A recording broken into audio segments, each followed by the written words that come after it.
hakuna na komanda mwali wote wanajificha hapo. Unasikia adui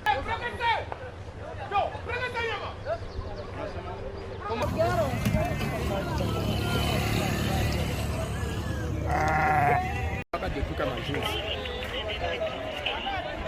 akuya sio na kamera shuka tena pambi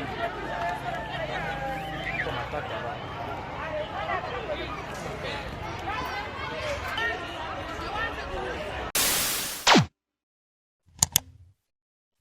Bienvenue sur Africa Cool Télévision, la chaîne authentique, toujours au cœur de l'actualité. Très cher abonné, Mbote Nabino Bipanyo Sobrozo Libaku. Ya Kolanda Biso Mokolo, ya Lelo Oyotoza, tout s'est présenté une fois de plus au devant de vous pour analyser l'actualité de la République démocratique du Congo. Oeza, jusqu'à dominée par un intense combat. Oyo. Et Zosalema entre les M23 et nos FRDC, Armée de la République démocratique du Congo. Oyo, ils ont continué pour nangambu ya S République démocratique du Congo défi ya FRDC ezako benga na monguna na kati ya Bunaganda parce que ndenge tozo lo bango chaque jour tozo soutenir armée na biso parce que ata 1 cm mboka na biso ekokendete. Voilà. Depuis lobi mokolo ya jeudi armée na biso ezako maintenir ba position nango na kati ya Kabinzi et Rwanguba sur l'axe Rutshuru et Bunaganda baza déjà à 2 km pour na kokota na kati ya Bunaganda. Voilà. Mokolo ya lelo na yambeli bino Bruno Mimbenga moko molobeli na kati ya parti politique Nouvel Élan ya Adolphe Mozito et longo na ende tokolobela ba actualité oyo nyonso ndeko Bruno. Bonjour, boye madame la plateau ya Africa Cool Télévision. Merci mingi Mamie Thérèse, merci pour l'invitation. Bon au bout sana koloba la muka ndenge ni biso toza na kati ya la muka et puis toza na kati ya résistance. La muka kufate? Non, la muka zali, la muka ne tombera pas. La muka ne tombera pas. Bozo ba peuple. Non, la muka ne tombera pas. C'est comme si tango on nouvelle et là bozo écarté biso na kati ya la muka. Pour biso to yebi ke non toza na kati ya la muka, Adolphe Mozito tisiko batikali kolobate ka za la muka. Omoni biso tozali. Atikali kolobate ka longwe la muka. Atikali kolobate ka longwe la muka pardon. Toza na kati ya la muka et puis tozo poursuivre Bitumanabiso. C'était prévu d'ailleurs le 25 août, il y a résistant. Que le 19 toza na manifestation pour na makamba Bunagana qui ça 25 jours les FRDC bazo bunda pour récupérer. Souci na biso za ki ça la marche ya Bunagana pourquoi? Souci na biso za ba FRDC ba bunda Congo zonga mobimba. To soutenir que ba Soudan na biso et puis ba ci la ba moyen nécessaire. Tout ça qui d'ailleurs invité na Russie tout que nous participer na kati ya conférence wana.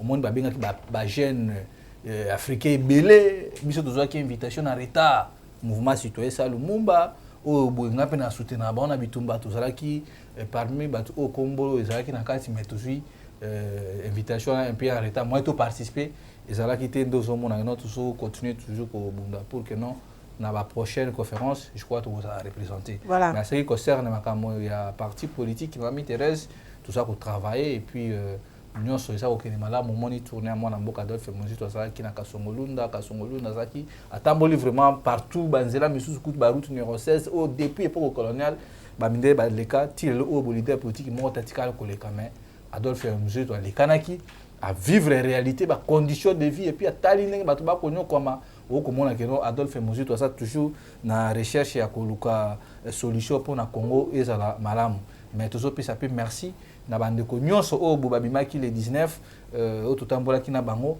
et puis topesi merci na bande ko nyonso a diaspora o boba soutenaki biso na activité wana tomoni ba mama Emilie Nzemba tous prépare betolo et pa bengaki abaki no Bruno mama Emilie Nzemba motema ya tous prépare betolo mama Emilie Nzemba pa bengaki bande ko belé ba mama Florence ba maman Célestine donc ba diaspora bazo croire na combat na biso ba bengaki et puis activité les acquittés que non parti politique parce que la zone la bande de commission bazo bon non nouvelle elle ça là qui marche ba to ba bimi mukete mais na bisa bino monika marche au biso bigen to organiser et l'équipe met à l'activité au boy ba leader politique misus bazo prévoir pour ça dans les jours. Voilà, merci Bruno. Donc non seulement on a Mamie Thérèse. Non c'est pas sujet. Oui, tout ça peut sous na marche musu tout ça kotambola a le kalamingi a. Yani ni susuko. Pour avoir ça Karega.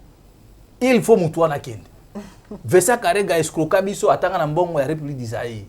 Tu ko vana botomoni ah Vesa Karega akomi Rwandais. Donc akomi tazongi Rwandais. Azongi Rwandais. Donc mutuana escroquer na nos républiques et puis azo continuer ko vana na mboka na biso. Ya mwana azo senga na ba diaspora tout.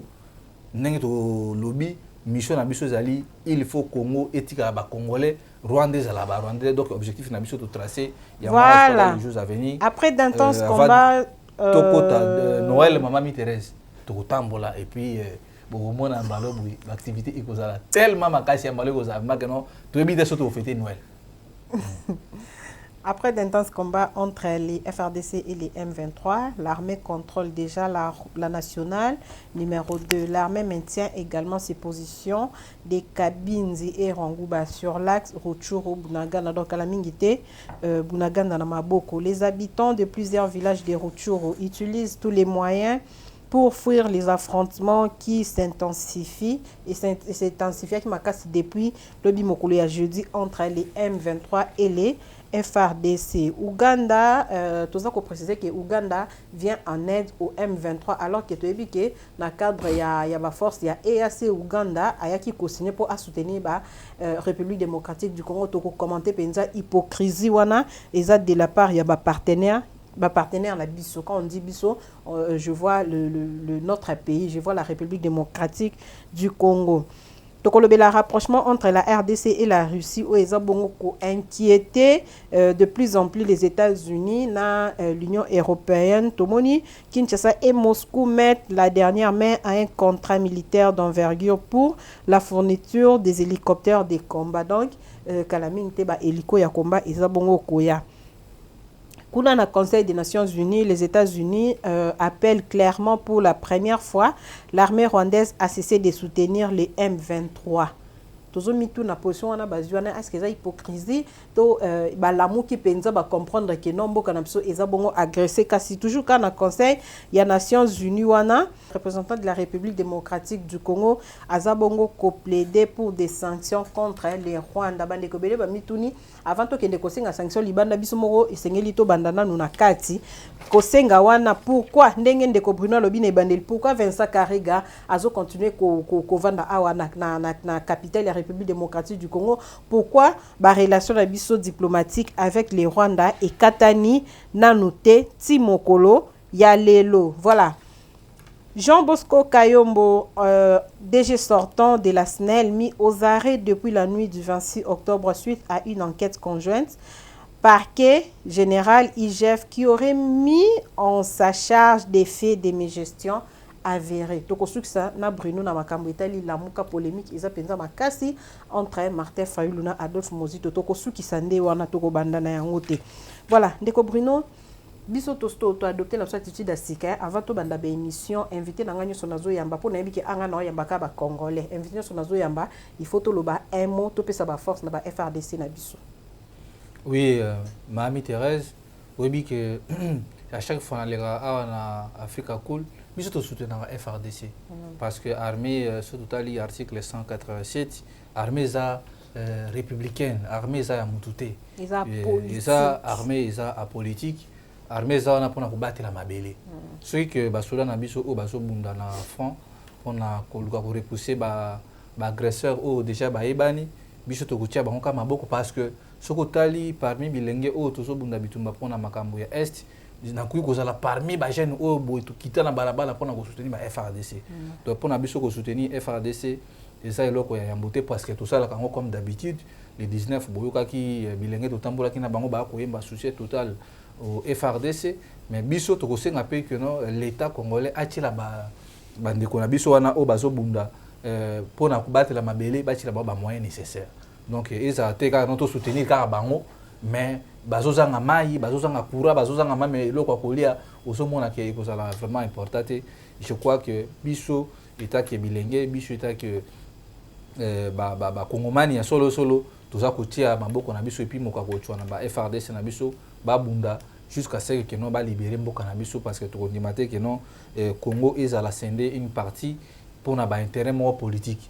Donc, les Congolais appartiennent aux Congolais et puis les Rwandais appartiennent aux Rwandais et donc, nous sommes là pour soutenir nos militaires, mais nous demandons à ceux-là qui gouvernent de moyens nécessaires pour permettre de munitions et puis biloko na bango ba jumelle batala kawana pona koyeba sika munguna zali avion biloko ebele ça vraiment makambo ebele Mamie Thérèse. Donc voilà un peu nini moto qui lancé par l'autorité en boka na biso et cause à la voilà FRDC na so bazo bunda bango moko contre le M23 tomoni mikolo o euti koleka ba Kenya ba retirer ba force ba retirer batona bango o bayaki pona ko biso maboko na cadre ya EAC mokolo ya lelo Uganda o yaza toujours na kati ya force ya EAC wana au lieu à soutenir République démocratique du Congo ye aza ko soutenir na ye ba Rwandais analyse na yo ezanini par rapport ya position ya ba partenaire na so hypocrite wana. Oui, Mami Thérèse, omoni na oki bolobi awa makambo ya rapprochement entre RDC na Russie. Te répondre non na o. D'avant na répondre. Non non eko chama trouble. Oui, trouble ça va. Omoni non na trahison position ya Kenya na Uganda. Lelo o bo Mami Thérèse na zo bisa bino bunanga ni sali 4-5 jours. Donc déjà 4 mois. To le derrière 4 mois parce que c'est que moi déjà tout ce quota a. Biso to ebi que non batouana baza lokola adage moi que le baka, celui qui dort sur le lit de son voisin, son ami plutôt, dort sous-sol même na roloba. Et ça comme si on vend na Canada kwa muninga na yo. Yeba ngo que non, wana eza pas abinote. Ozola la c'est amabele.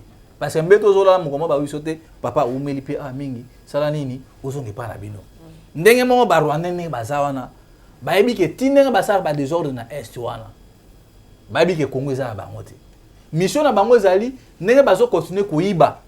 Ba richesse ça na est nde bazo continuer ko kata banzete na biso ko exploiter ba site touristique na biso ba yebi ke mukolo ba congolais ba ko telema ba simbani main dans la main ba ko sa nini ba ko repousser biso.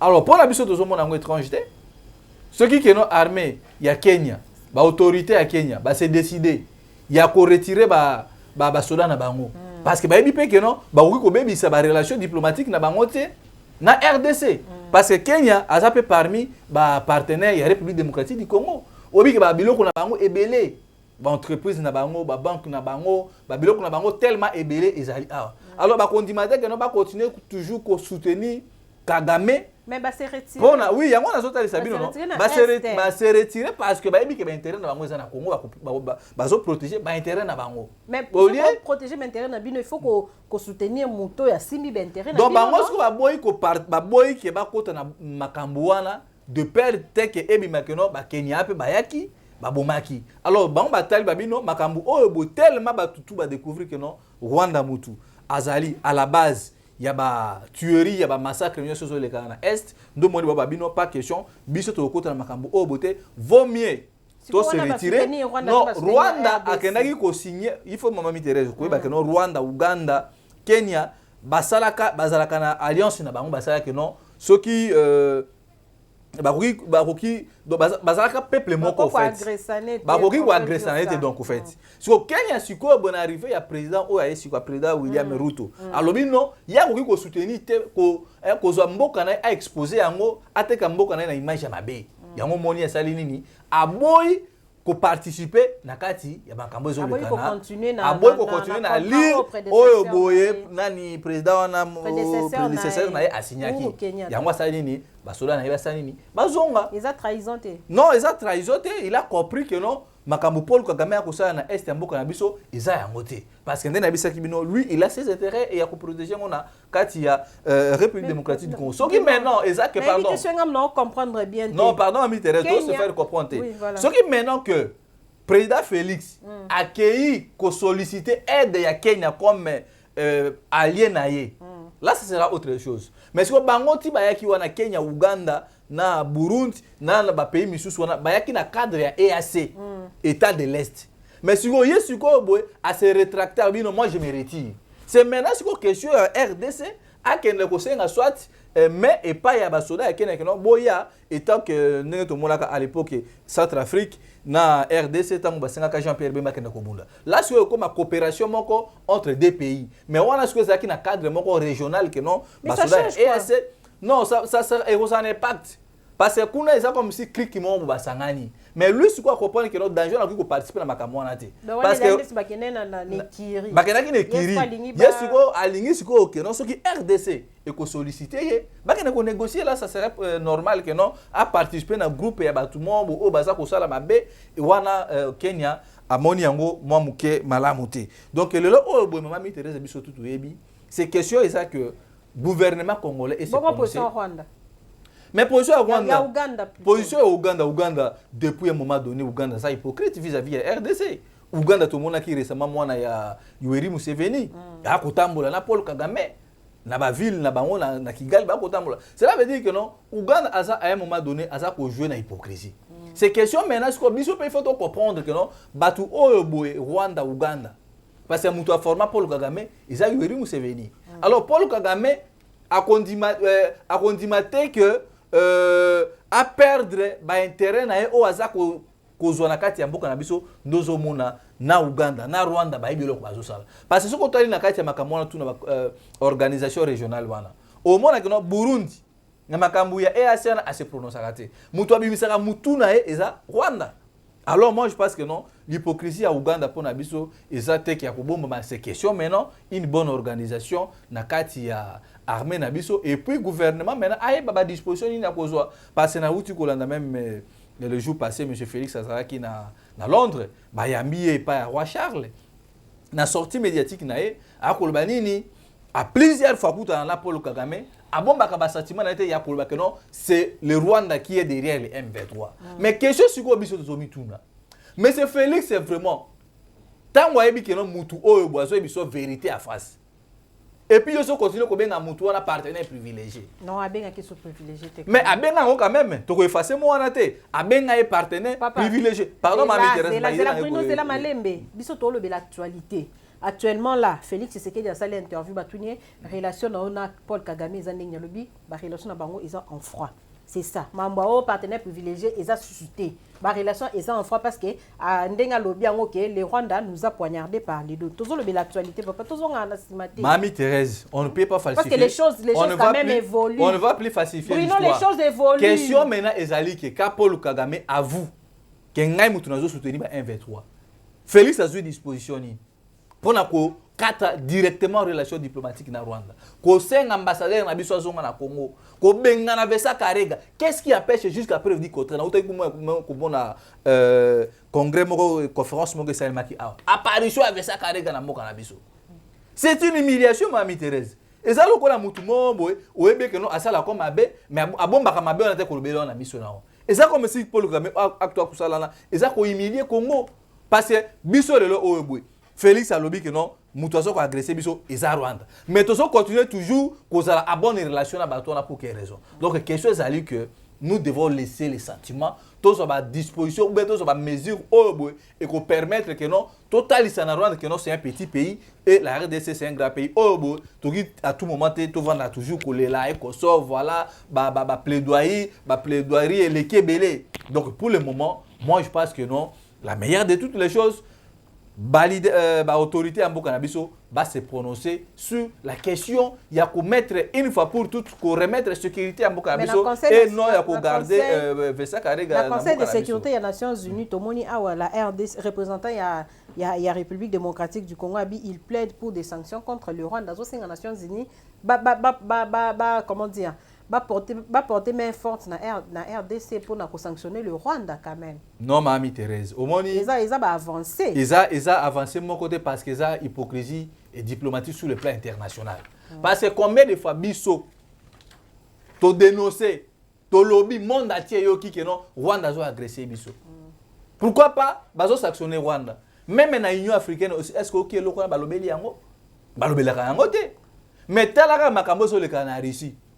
Hollandi awa boy Russie a eu des sanctions tout ce qu'on est toujours ba awa Russie bazo sanctionner tout le monde États-Unis d'Amérique ONU Union européenne bazo continuer toujours quoi lourdir ba peine na Russie mais biso depuis to banda ko dénoncer Rwanda zo agressé biso Rwanda zo sala biso mabe azo soutenir ba mouvement terroriste wana mais est-ce que le long de ba tona ba ko solution nana za sima ba Rwanda n'est-ce pas américain.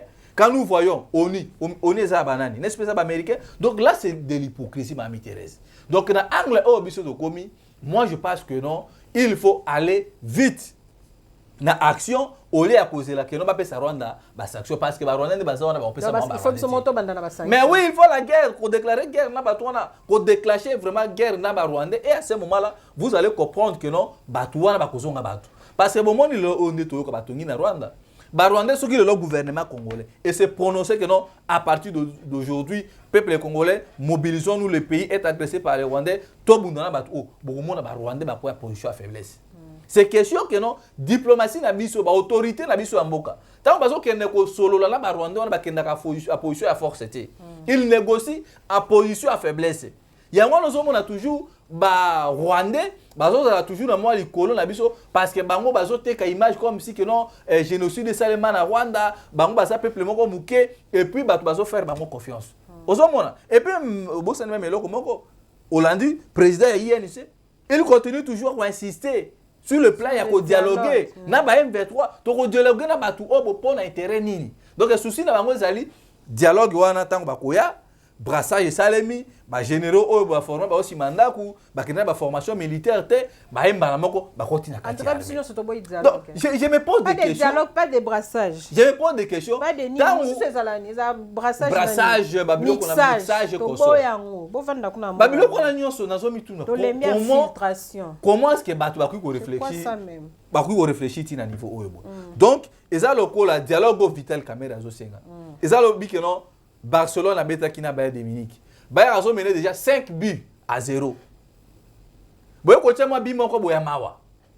Ba koti la bino bêta la bino G. Eza pareil ndenge Rwanda ko sala biso. Rwanda déjà a koti sa batunae na kati ya armée na biso. A koti sa batunae na kati ya institution mboka na biso et maintenant là avant dit azota la bino azosenga bino siko dialogue. Dialogue wana tango ba ko senga na espèce za batuna boko sewa na kati ya armée.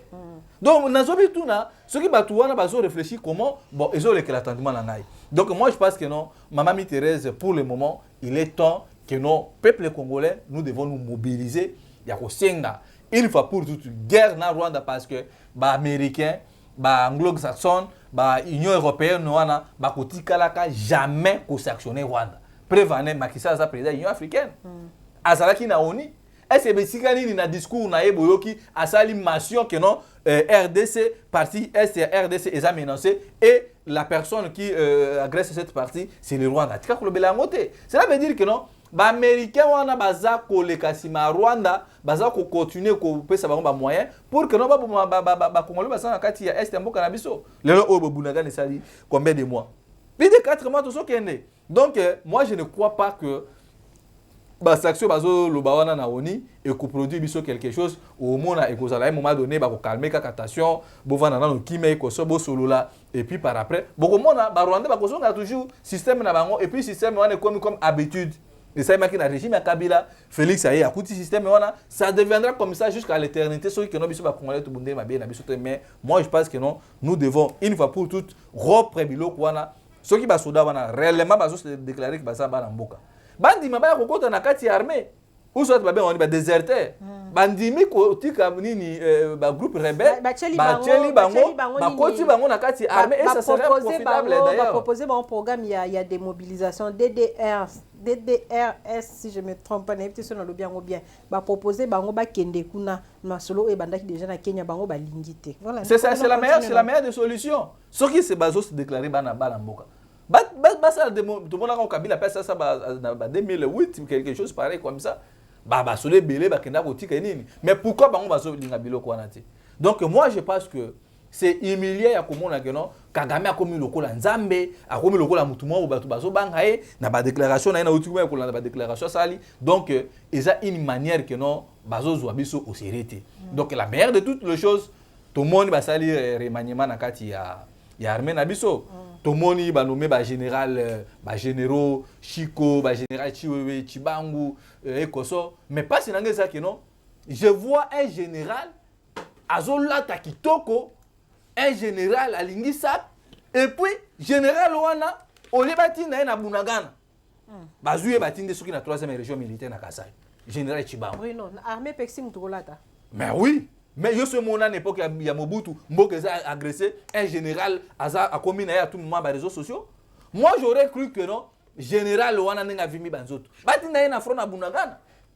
Ozomona Mami Thérèse. Donc babilo ko na nyonso dans réseaux sale mawana mama na ngai na zo bisabino eza bien té. Moi je crois que non, il est temps que Félix abeta loboko na mesa ya koloba que non pas question il est à Rwandais bazonga na mboka bango et non ya ko sala ba politique moko ya manipulation que non voilà to récupérer Bunagana voilà tout ça libre or na réalité c'est pas ça le cas. Londres il a dit à Betty Lobo qu'on a mis ça ici la diplomatie est chaud on va faire la guerre aza déjà na procédure on a il est le chef de l'état peut-être azo zela qui a réunir ba moyens pour faire la guerre est-ce que OK ça la guerre en okabwe pour ba quand on les balobi il faut faire la guerre la mka bandi ko ça la guerre to bo santé que tout ça la peine embargo Bruno. Bon, Mami Thérèse a lobby qui il lui reste au moins, si je ne me trompe pas, 11 mois. Il y a 11 mois, le pouvoir, il va faire la guerre quand? Parce que le pouvoir a fini, c'est aussi les 26. Mais tu t'es contredit? Comment ça, Mami Thérèse?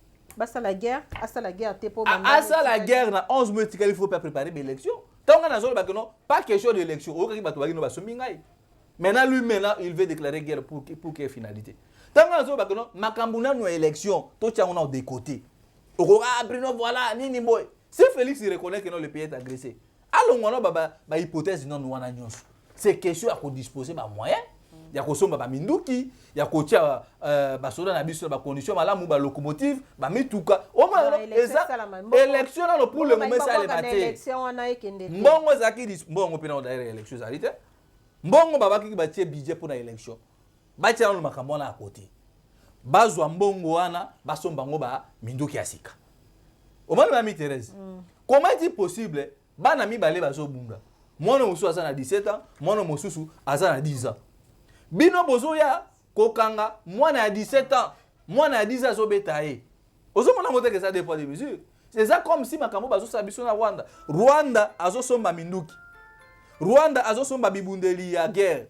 Mais ce commune à tour RDC balobi nini bino il faut identifier minduki na bino. Ozomona des poids des mesures. Yango bo mona kanga na proposer ka Félix doit contourner ou bien changer façon de la diplomatie. Parce qu'avec les Américains, avec les Européens, Mami Thérèse Batouana, Baza Kosa de Sabiso, politique, il y a des qui zengi. Il y a moi qui a proposé que non, il serait mieux d'ailleurs, parce que moi, je suis en ambassade de Russie. Je suis le 25. Ah oui. Compte tenu que nous avons une invitation en retard, moi, je suis en démarche, je suis en visa, je suis passeport, il sera quitté. Tout le monde représente un Mboka. Pourquoi? Parce que ça, je suis l'État qui est congolais. Mais oui. Moi, je suis dans la partie Adolphe Mosito. Mais à un moment donné, je me comporte comme étant résistant. Bah, bien, très bien. Moi, je le 19 ans, c'est ça qui va gêner africain, malais, c'est qui va gêner naï. C'est mis à grapper dans les résistants maliens. Il était là. Bah, gêne à Tchad. Bah, ça qui représentait. Biso a na Congo, bah, bien qui Lumumba, bah, bien qui Bobo, bah, tchaki comme on l'a na kati. Tellement na zakanga passeport et puis invitation ya qui a bosuki ba les fêtes ce qui dit je ne peux rien faire na minute wana mais ba misuso baké mais non ba bakété invitation mais biso na retard dans 5 jours besoin invitation le 20 au Canada ici comment Mami Thérèse mboka bato ozomona donc moi je pense que non à l'ère où tous en amont Mami Thérèse et ça les soute ko non ba français ba nani toka makana bango non batuwana bazana politique ya mabe ce sont eux qui soutiennent les Rwanda ceux qui bango bazana besoin que no ba sili sa solution makambo oyo boy il a fallu tourner to yebango we ba sous marché to saka na makambo monisco tango nani mais Tony Blinken aka a boka discours na lo ba makambo na kisha sawa tango akenda na nini na Rwanda il avait tenu un autre discours en faveur ya Rwanda alors vous croyez que no batuwana ba kosala que non ba sanctionner Rwanda ba kosala yango te donc moi je crois que non biso na Congo schéma malongo ezali il faut une coopération avec les Russes. Voilà. D'ailleurs, coopération avec les Russes, que pensez-vous d'un rapprochement entre la RDC et la Russie? Voilà, Félix Tshisekedi signe avec la Russie un contrat militaire d'une longue liste de matériel militaire à livrer d'urgence en RDC. Tomoni babandina nous, on a un hélicoptère de combat. Réaction là. Oui, les choses commencent à bouger quand même. Mami Thérèse, bon, moi je pense que le gouvernement n'a pas à un moment donné, n'a pas croire dans le parce que bango bazo ma kambouana ya est lokola mais Bruno c'est que bilo lokola likambu pardon Mami Thérèse bazo zango comme suko eloko mongo boya ya baji ndenge ni pardon Mami Thérèse obi que monsieur Félix akendaka na Émirats Arabes makambo ya ba nini oyo boba mais tu viens de dire que pardon Mami Thérèse là nanu Bruno outi koloba awake esengeli signé ceux qui va partenariat na Russie. Na Mais quand même, on vous dit que Félix Tshisekedi a signé partenariat na Russie. Au comme yo bazo maramba la légère. Mais son a qui opposition kaka. Tu as signé là nous. Oh, mais information est ça confirmé par ministre. Non, Maman Thérèse, au moins ngai. Biso ba mbaka biso na ambassade de Russie. À tout moment ba mbaka biso na ambassade de Russie, surtout Senghor Dias. Le gouvernement congolais n'a pas encore signé des accords officiels. Ambassadeur Russie ta ici bino bongo. Le gouvernement congolais n'a pas encore signé des accords officiels entre le gouvernement congolais et le gouvernement russe. Mais la Russie est ouverte. Il y a coopérer dans la RDC. Au moins, Mme Thérèse, si il y a autorité dans Bisso, il lobby que non, Bino ba russe, toujours ça la coopération sur le plan militaire. Ba russe coûte basé la kabango. Quand moi j'avais pris la parole dans la tribune à l'ambassade de Russie, j'avais plaidé parce que Congo d'abord, il y a Félix c'était. Congo est à Bissonyoso. J'ai plaidé ça dans Congo et à Mokanangaï. C'est question maintenant que l'autorité congolaise va d'une manière officielle, va l'ongola kobanga. Parce que si on est na Burkina Faso, on est na Tchad, lobby ba manifestation, c'est le maquis. Au sommet on a gêné ba automatiquement d'avoir Russie. Pendant que on en a marre avec les Français. Na mona kapé awabo. Pour moi que non, gouvernement congolais les obanga jusqu'à preuve du contraire parce que yemoko monsieur Félix va avoir na ebeleza na Europe. Mais je vous informe ici à l'époque que monsieur Vidé Chimanga Nazalaka conseiller en matière stratégique il y a président de la République. Il a été reçu dans l'autorité ambassade de la Russie mais à Katimini. Ah on a qui ça? Si réellement bino bozana besoin que non, boke ne ko signer na Russie. Boke na osama police. Donc, tant que nous avons déjà chargé, que nous collaborer avec la Russie. Pourquoi pas le gouvernement congolais se prononcer une fois pour toutes? Donc, moi, je pense que information, information, Émirats Arabes Unis, parce que si le véhicule blindé, moi, je vous confirme ici que non, à tout moment, quand je toque devant l'ambassade de la Russie, jusqu'à près du contraire, aucune relation sur le plan d'information militaire ou bien comment accord officiel. Et ça limite mais russe disponible il y a qu'à soutenir biso. Et c'est ça d'ailleurs et ça souci na biso. Le lo surtout que qui par exemple ndenge intéressé ki biso. Et ça peut profitable pour n'amboka. Ngane na vona en général pas un jour que non poto to que na pas poto na peut-être que non kota ka biso. Parce que tout sur le plan politique Maman Thérèse ndenge monde les autres ambola mi obo. Même en France wana ba français bazo marché contre Makambo bazo pe sa sanction à Russie.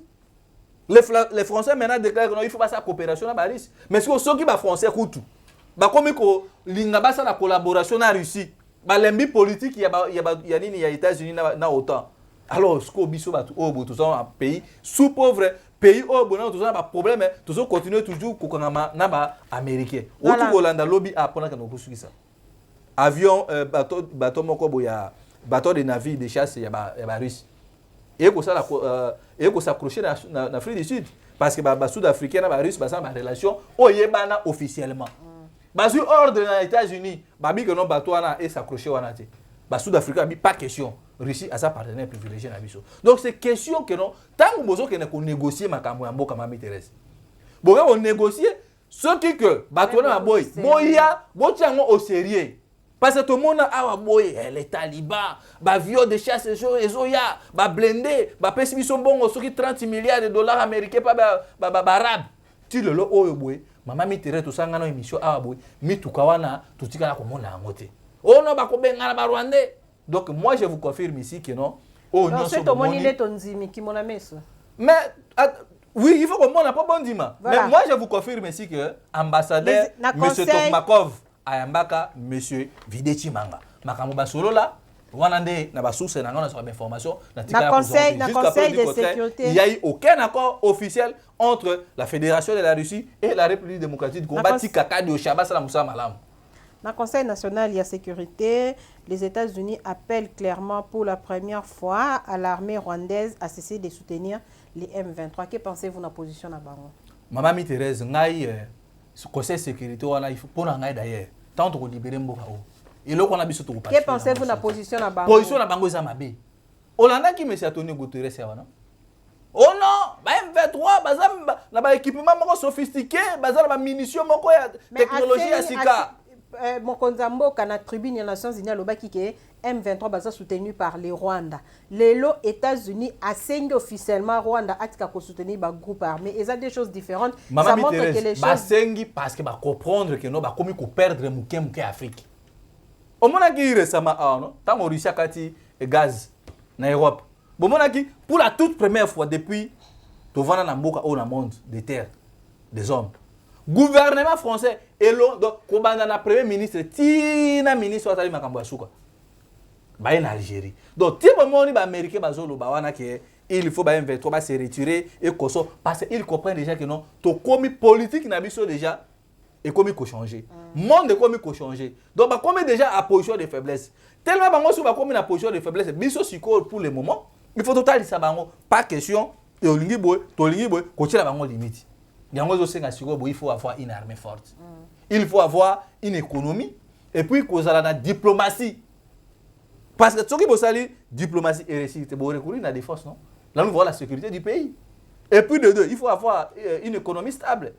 Il y a un produit, tout ça, et puis, ce qui est la meki, il faut aussi battre. Donc, Makabo américain, lobby, wana Maman Thérèse. Oyo akabande kuna biso baza ko soutenir aveuglement o baza na besoin que non et Chilombo talanani bo et Félix ba américain kutu ba lobby. Or par contre ceux qui biso to réfléchir vous allez comprendre que non les américains l'OTAN l'Union européenne ba komi ko perdre muke Afrique parce que Russie a commis na contrôle il y a pays belé Afrique yango wana donc pour ngai eza une politique ya mabe parce que biso tout au monde awa bukaka batu otangi bango wana oni mais ça tourne Guterres. Oh non, Batouana baza équipé. Et ça, guerre moko médiatique. Nous avons dit que non, Bunagana batikali ba récupérer Bunagana. Pour le moment, Maman Thérèse, Bunagana nanu ils a récupéré. Basora na biso bazo bunda. Po ba bengana ba rebelle wana M23. Mais quand on va récupérer Bunagana bande konanga juste après du côté Bunagana n'est pas pour récupérer d'où tozo senga na bande kona biso ya Goma parce que ça ndeko mo peut to sola kini lobby awa bondeko wana na moya otanga comment ça a été à lobby situation on a entendu mais on croit que non nalure au makambozo kende mobilisation ya peuple congolais ndenge bazo soutenir ba FRDC soki que to sali symbiose wana on peut bouger les lignes ya wana na bisaka bino que non soki que monsieur Félix alors se sentir incapable à résoudre problème il y a M23 ba rwandais d'office c'est qu'il pouvoir et pas militaire c'est lui le chef de l'état Jean Bosco Kayombo DG sortant de la SNEL mis aux arrêts depuis la nuit du 26 octobre suite à une enquête conjointe parquet général IGF qui aurait mis en sa charge des faits de mégestion avérés. Réaction à eux. Mami Thérèse ancien DG à SNEL aux arrêts. Mikolo bonne naza awa boy. Na ye misho kutu na obela parce que batu ni belende ko bikino Mikolo le kana fika kutu poani. Kura kutu za ate na masini. Kura kutu même na kisasa awa boy. Donc ndeba kangane l'axi quand même que ils avaient un sabotage na kati. Mais maman ngana bisa bino kutu d'ailleurs que non pourquoi DG à SNEL? O ba ke misho. Mami Thérèse il faut bien un prophète politique. Na tuna ngabi pourquoi DG à SNEL? Bazolongola DG wana te. Il faut pas ça les audits. Lelo obo molili na kisasa na mbule beta ki lenja ba inondation. Donc moi je pense que non, ce que ça réellement état de 2 ans na mboka Mami Thérèse. To mona bakanga batu. Bakanga nani o Dieu donné lobo. Bakanga Willy Bakonga. Bakanga Vital Kamerhe. Bakanga batu. Bakanga Vide Chimanga. Bakanga François Beya. Ba procès wana nyonso ya batu basala détournement ya mbongo. Esuka wapi. Est-ce que tout s'attendre que non DG à SNEL oh comme on l'a su na habité. A refuta mbongo et puis ba kotika liberté. Est-ce que solution comment on a pour makambo ko remettre courant na Kisasa? Donc batika politique il y a populisme mais nous voulons que non makambo ait changé. Et puis tant bo kanga DG wana finalité nango soki ke mbongo bimaka pona ba sala ba basoma nini ba biloko ba cabine ya courant basoma basinga courant et que ya lié yango. Est-ce qu'il y a raison que ça mbongo wana et que ça t'a Dieu donné l'eau na ba Vital Kamerhe. Donc à un moment donné tolingi teto. Donc vous avez confiance na justice. Mais vous avez confiance na justice ya mboka na biso te même lui yemoko monsieur Félix aloba yango appareil judiciaire ya mboka biso na ba problème. On les a ba arrestation moko spectaculaire oh que non ba congolais déjà ba misai nango ba yebi début et puis ba bi ndenge ni ko aboutir. Donc moi je pense que tolingi makambo changer na mboka na biso mais na ba façon oyo bobokangi mutu lelo lobi bomoni mutu wana liberté et puis babiloko ngo bobokangela ki et produit eloko moko te donc c'est là parce que non eza babiloko moko ya populisme mais oyo boy eza ko profiter réellement pas na bana mboka donc ko linga que non DG bakangi ye ayebisa biso basala ye audit que non nakuta ki SNEL na budget ya autant na bimi na tiki boy na sali boy to sali boy mais justice c'est pas problème basa ba limite pas si nanga ça que DG wana mami te remet ça déjà SNEL ba nommé déjà SNEL lelo o sali 3 jours so bimi pauvre na Congo c'est que ça osa modi na famille na bino donc DG wana ndenge bakangi wili ba konga futa mbongo pa bima prison akenda na Suède azongi aya komi fasciste du sang. Pour foutre un bon, qu'est-ce qui empêcherait aussi que l'on a déjà foutu à bateau en bon puis à côté de l'union sacrée puis voilà. Va continuer ma campagne bango. La macambetali prorogation il y a état des sièges la macambetali prorogation il y a état des sièges les députés du Nord Kivu baboy côté bongo plénière oye salamaki moko hier moko le jeudi dans Assemblée nationale ba PC raison na bango ba le oui faute d'un débat sur l'état des sièges dont les résultats sont négatifs pour Nabango. Que pensez-vous de la position de Nabango? Mami Thérèse, état de siège oyo boye. Ngana lubaka yango depuis kala. État de siège wana eza état de piège. Parce que comment est-il possible que bino bosali état de siège pour na ko résoudre le problème ya batuerie ya mboka na biso.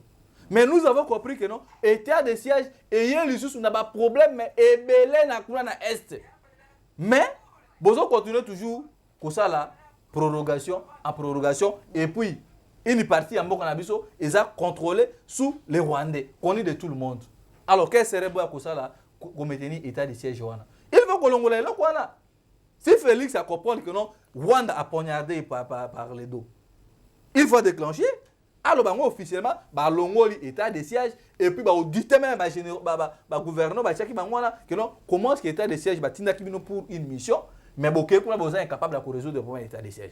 Donc moi, je peux que soutenir le gouverneur, les députés Yanor Kiv, parce que l'état de siège, il y a une piège au Paul Kagame a attendu Félix, parce que bien en 2019, tant le président de la République a dû fonctionner, accueilli tellement Zakina nous la maîtrise à Makambo et Mbokate.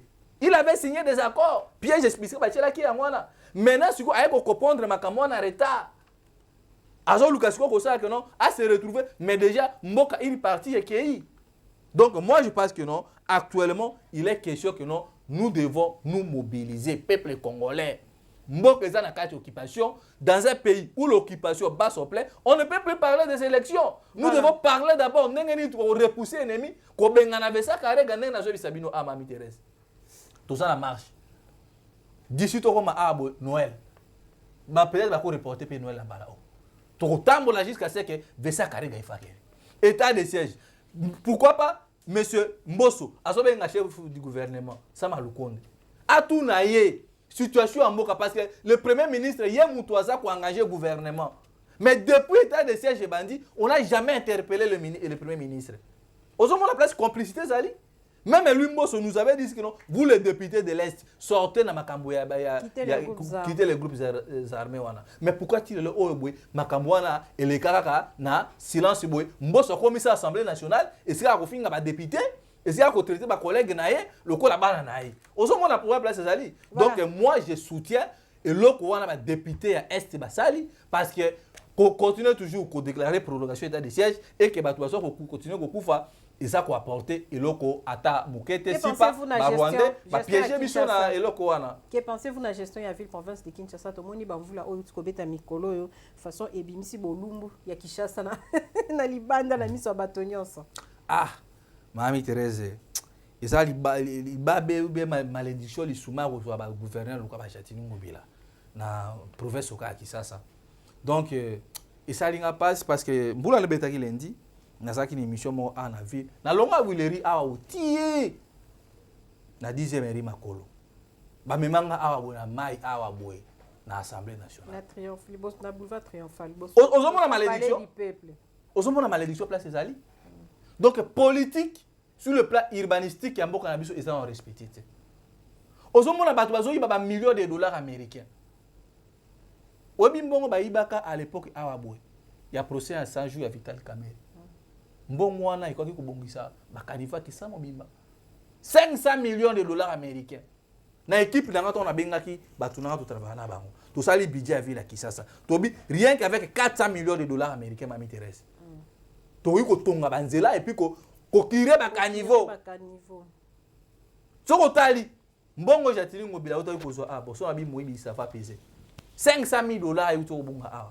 Jatili ngobila sombi ba mituka ono to banda ko sala ko kombola mituka ba poussière kolongwa nini bo opération kini bo peto où sommes-nous? Tala makambo zo le kana assemblée provinciale. Jatili ngobila na lobango awa bo jatili ngobila komisa kuna assemblée provinciale na pochine na ba pasteur. Tonga na ndimina ba pasteur ba église de réveil te ba to appris non yo za mutuma bolinga ba pasteur te parce que les pasteurs congolais ne sont pas aussi sérieux ba pasteur ba lumisa ngai eza ba ngonyo sauter yo godé poi oza wana pona ko auditer gestion ya ville province ya Kisasa eza miroir ya mboka Jatini Ngobila azui nani pasteur oyo ya Bandalungwa oyo boye atie na poche tala conséquence na boulevard du 30 juin mama Mitterrand tant mino bomona ka awo les gars na assemblée liboso ya palais du peuple obi makambo les gars na boulevard du 30 juin soni na côté ya royal na bureau oyo bisika premier ministre ça musala et puis mukula na zoka ke mboso alalaki awo na assemblée nationale pour la première fois non mboso alali na assemblée nationale parce que lingo la mobimba awa boy na barumbu mai esi akocha likolezalite kuna balukutano na mutazana jeep pot akatsa na jeep nini mama Mitterrand mituka likolo mai yekomi ko ba boto kuna ko pa biso na Équateur bomona ki ba image non est-ce makambo ngana zo bana sokosa ngai bato ebele ba pesa ngare zo sima makambo ebele ngana lobande yango ko mosalema obo une mauvaise politique ya mboka Ngobila za mutu obo ipo bengane na ville ya Kisasa to na bisa bino kono quand nous allons libérer ce pays tant ngana ko za gouverner ya Kisasa tokosana no audit na André Kimbuta toye pas Jatini Ngobila toye pas Clément Bafiba toye et pas Taboulé pour pas ça gouverner qui ça à titre posthume mais to sambi ça ba tuni à titre posthume mama Thérèse donc le lo oyo boye qui ça est commis saturé na 6e tribune. Est-ce que c'est un problème de moyens? C'est pas problème de moyens, c'est problème mais il y a c'est un problème. Mama Thérèse on a fait le débat. Zelanga poser question. Poser une question. Ça plateau na ngai. Poser une question. Mais la soité. Poser une question. Faut mais la soité ngana poser. O tikeli ngata na poser question na po yo zo moya ko répondre Bruno. Voilà. Est-ce que na Kinshasa il y a problème? Il y a vision, il y a problème, il y a moyen, ou bien il y a problème, il y a politique de gestion, il y a environnement. Mamie Thérèse, elle a un problème à moyen. Parce que les moyens sont là. Il y a un problème à bateau toujours au Bakambi. Parce que Ngobila, Azaki gouverneur na Maïdo, Iskari Tabola, Azali gouverneur. Obi ke mama na, aotako zobana mike awaboye. Autaki na Kisasa a zongi azuba élève de 8h à 15h ba ko yamba aéroport moyenne 2000 francs ozomona la place ezali donc c'est un problème mais il y a classe politique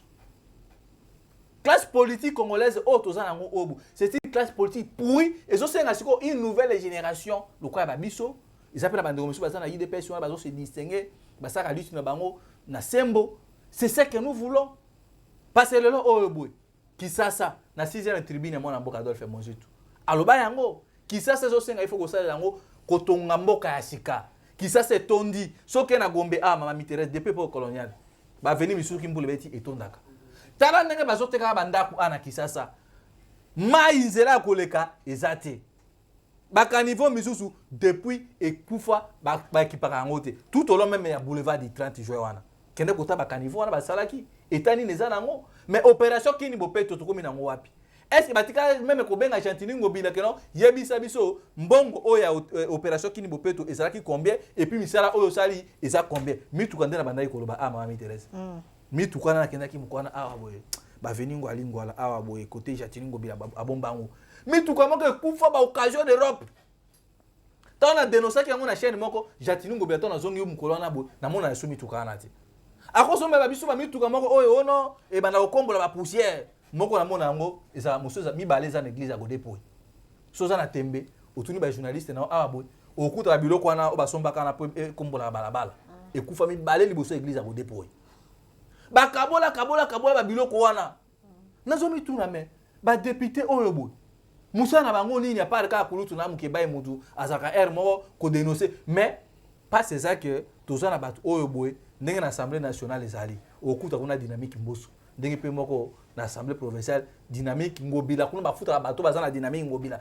$3000 américains par mois question bo lobi kama kambo ngobila pas question ile kwa nekoleka te tango banemba lemba bakomi kala ma concert bafali tana ville ya province ki sasa ndenge ezali Sony mama mi Thérèse Bandal c'est Paris tala commune Bandalungwa mukolo na mbula tala commune Bandalungwa mukolo ndenge mbula esala ki yango inondation bande kwa bumbu babenga bi molobeli Bruno Mimbenga biso a na bumbu batu bakufi na masina kuna na mapela mama mi Thérèse raye bukani elinga eboma bana mikeba ndako na classe donc je pense que politique ya mboka na biso surtout ville loka ya Kisasa mama mi Thérèse na lobaka ngo awa boy Kisasa déjà tondi.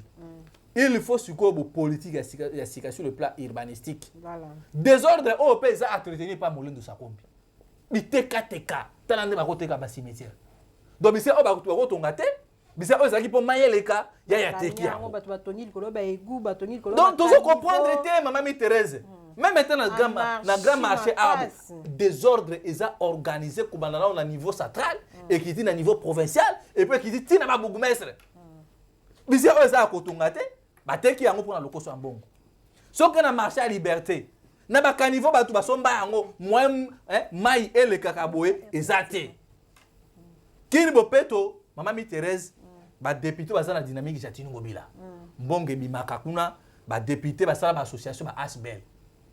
Ba recrutement ba mama ya batu wana ba futa bango 1500 francs par jour. On comprend la mutu ma be jatini ngobila.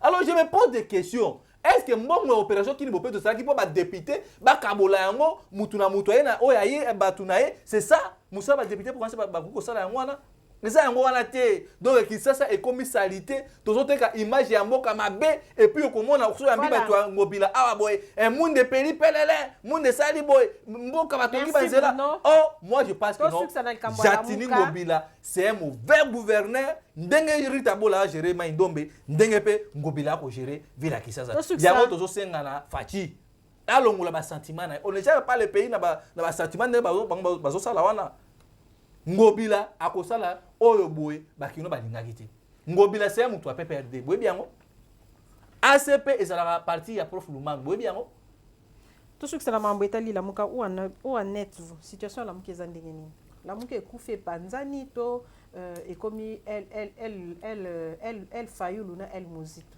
non mami Thérèse la muka ekufi te la muka ezali mais pas c'est ça que on a qui bat tension ndenge ezaki jour à remise et reprise non Mami Thérèse obi kenza mende mutosa ngaza jour à remise et reprise anate parce que batu ya Martin Fayulu ba yei oh bo benge sous président elita comme Martin Fayulu bah oui comme bona ça on a combien Bruno Adolphe Mozito Félix Salini donc batu wana ba ramasser ba bandit tout ya Kisasa ba ye ba ti bango na 3 kombi wa milai wana kombi ezala kaka et comme dessin ici so dessin ici ba mitu kwa milai wana ba oyo bima batu wana bile wana ko sa ba obi ke Blaise Mongomba bikiliwa balingaki vraiment nde babomaye c'est Genabino biso et puis ne bayaki mutu liboso bana ko luka Bruno Mimbenga tala parti politique décidé ono ndenge to awa boye soto il faut ka to boma Bruno message ezali awa penga tindira kinga awa ono baboma ngai kai me so ikutu Félix obiso to so bungisa to so critiquer gestion na ye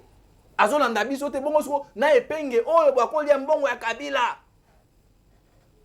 tango na zoka situation que Fayulu azui la muka azoka na kopesa ngopa ya kinga kati obi surtout ba masere bato a parti na biso ba kosenga pardon ou bien peuple ko na Bruno Limbisa biso osaka déjà prophète po olobaka yango ni na été prophète chez lui le o vérité outi ko rattraper biso moi j'ai dit attention avec monsieur Martin Fayulu azui mbongo ya Kabila Fayulu travaille pour les occupants occupants ngeza ba Rwandais tala pe batidi ba leader politique ya omona bato wana makambo biso to défendre pour na mboka ba balobela yango te na minute on disait na zo bisabino awa boy Martin Fayulu asa na États-Unis azo enregistrer orchestre nae atiki mama na désordre awa boy azo enregistrer album asi yo landa kite na Canada na Montréal so na Toronto ndenge azoyemba Congo era vidéo koyemba boye la communauté ka ba livre on comprend donc na bi tango biso to buna makambo mboka makambo kwa mutu Fayulu akena na Toronto koyemba nazomi tu nasko azemba pona Congo liti chiko boye azemba pona Congo kimisinga na voix sans effet azemba pona Congo liti chiko boye ya Fayulu eza focaliser wapi ba yei kozwa lamuka biso bino lamuka il faut to sala remise et reprise to bongisa makambo belisa na kati ya parti wana na kati ya coalition il faut cellule politique ça musala ngo ba pesi ba leader ba ko examiner et à ce moment to sali une réunion conjointe bango ba boy buzoba na bango bima bando ba nga très bien pona nini bazoka mbonga matata pona nini bako sangana docteur Denis Mukwege soki déjà moni ba occidentaux ba soutenir mutu boy bango que mutu wana aza au service ya Rwandais mutu wana aza au service na bango a ko travailler pour le peuple congolais mama mi Thérèse Blacha Mongomba mwana kanga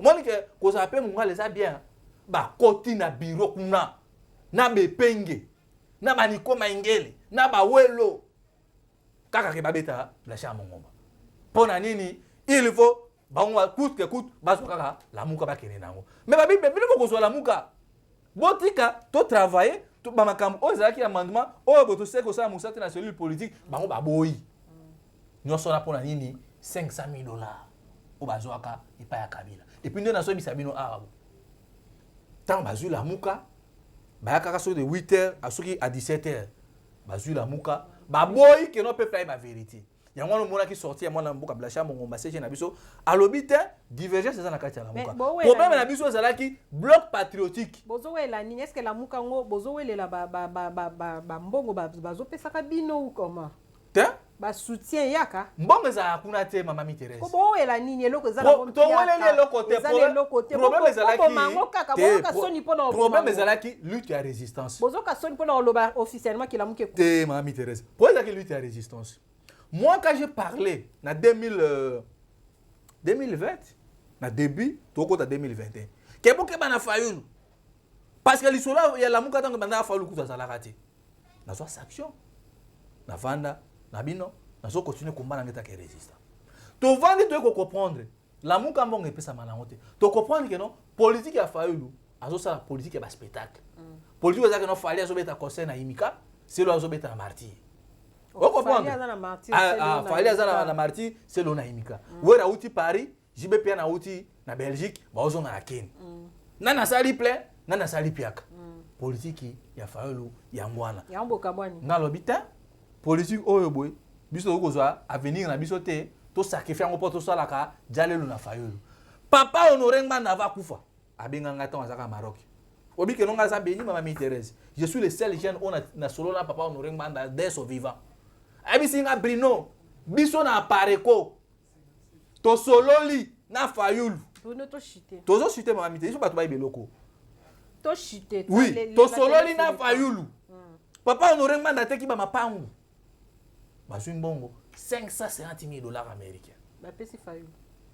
Mokoko yamba bato eside tuna bango. Yango zo mona siko bakamunga na zo telemela bango, ote Brino mwana mabe, Brino bo, ngana za mwana mabe ngana zo tala venir na ngai. Na age na ngana no bona balite, na ko machante na Fayulu, wa ko na koyemba kana Toronto, bato wazo kufa na Canada. Ole telemisa peuple que non, buna bato wakufa na kwa mutu. Yezo kana kosala ka ba orchestre na Canada. Ngai siko na zo tala venir politique na ngai za danger, na vanda na ko machante na Fayulu. Et aussi mbate, denge tout le monde a papa Honoré. Pardon, Mamie Thérèse. Non, tu as payé ça $550,000. Tu as aussi ça, Bruno. Bon, Zela. Bon, moi, la tango. Tu as une minute que Zela s'en bon, moi, la tango. Bakaboli, ni koma ingela zui. Et penga zui. Ba mama chatal muboni. Ba Clément Mouza. On va tundra moi nani Clément Mouza tambo nango. Bruno, chité mambo la muka. Donc, makambo la muka ndenge zawana. Toza na kati ya la muka. Mais problème ezali, il y a bloc patriotique. Fayulu la lobito bunisa, Tshisekedi. Oh. To bunisa Tshisekedi ndenge nini? Yo bandai ko finga Kabila ndé mutu a commissi Félix. Félix est patin, Félix est compétent, Félix est boye. Biso bino, soki to lingi to bana problème. To bana yango na Kabila yango na Racine. Merci Fayulu aboy.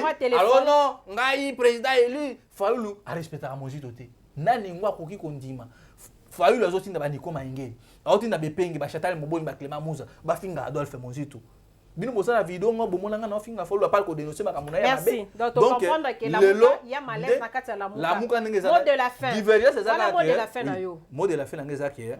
Divergence c'est ça na kati ya la muka parce que na minute oyo boye Kabila pesi bango $300,000 ne faut la royal le 21 novembre awa boye.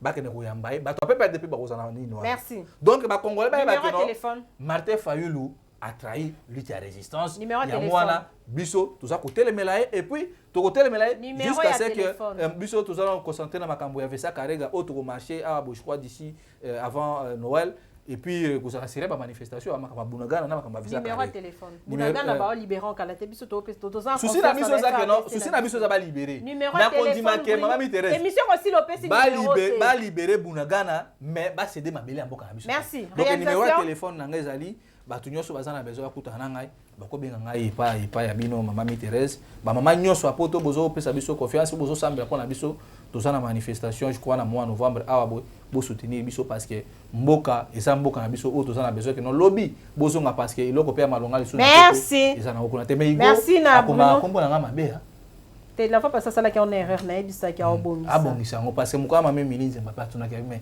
Bruno comment est-ce que comment les abonga bitema mili eza erreur technique comment qui on erreur voilà merci na Igozo là derrière la caméra merci na Bruno alobaka mingi moi mobile il parle trop merci nengi quand même oya qui correspondre à l'invitation na biso otolobeli il solo ya République démocratique du Congo biso tozana confiance bino boki ça ba marche na bino biso tozana confiance que FRDC ba ko récupérer les biso Bunagana wana d'ici la fin de l'année d'ailleurs tu peux ça juste quelques jours parce que tu es force bango kuna na front au maître Joël alobaka bango kuna ba na front biso a mabolongo na se tozo senga nzambe akiti makambo mabolongo te mama Thérèse ça n'engage que moi nazo désannoncer mission na ngayo papa boka micro na biso a mabolongo na se tozo pesa force na ba FRDC nzamba kitila bango force pour que ba gagner bitumba wana oyo penza emeki kocha biso à genoux moi ba M23 na baza mikie boye biso tozanga kimia pona bango bo sentir merci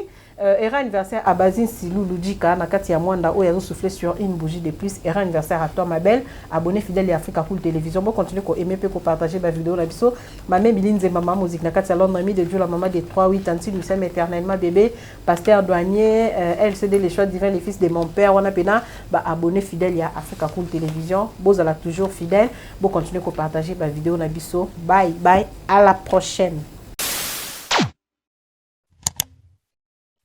Africa Cool, et abena cool, Africa Cool, abena cool, le quoi cool matopi. Après toujours, après toujours, après c'est bon. Et ça chaîne est bien, et puis vous êtes très rapide. Et ça très rapide, et ça chaîne moko, bah quoi ça a bien confiance. En tout cas, nazo senga na bato oyo nanu ba souscrire te bazwa. Donc, eza vraiment net oyo balobaka ke boka lelo, lamba lelo, lia lelo. Vous voulez le Congo pour que le Congo devienne cool, pour suivre les cool analyses, alors revenez et abonnez-vous massivement. Bobozana moana. Massivement. Africa Cool, c'est la destination de prédilection pour une communication optimale. Africa Cool Télévision est une chaîne qui est en train de réunir toutes les tendances. Voilà. Donc les chrétiens s'y retrouvent, les païens s'y retrouvent, les politiciens s'y retrouvent, les femmes ménagères s'y retrouvent. Donc Eza et Loro na biso to sepe la ranango, yango chaque fois son aïe na Kinshasa, il faut namona Africa Cool. Et moni ba chaîne Oeza impartial.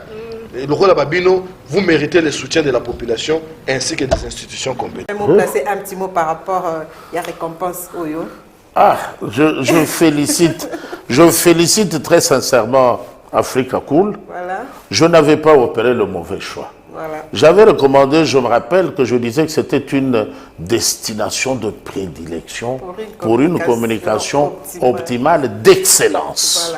Voilà. Nazanga Mogotala. YouTube yemoko à reconnaître que napona qui m'a bêté. Au moins ba choix to salaka, ba réflexion to salaka. Tikalaka abonné à Africa Cool.